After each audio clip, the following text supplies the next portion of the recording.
ప్రత్యేకంగా వాళ్ళ ఆత్మగౌరవం కోసము శివ గర్జన వాళ్ళ ఆత్మగౌరవం కోసమే శివ గర్జన ఎస్సీ వర్గీకరణకు వ్యతిరేకంగా ఇక్కడ కూడా డాక్టర్ వివేక్ గారు మాట్లాడలేదు.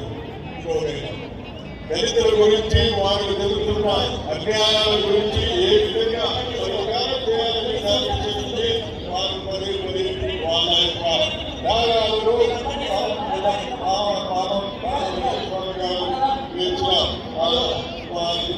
ఇండియాలో వారి ఇంటికి గైడెన్స్ తో వారు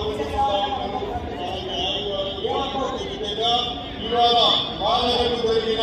సుప్రీంకోర్టు జడ్జిమెంట్ ద్వారా జరిగిన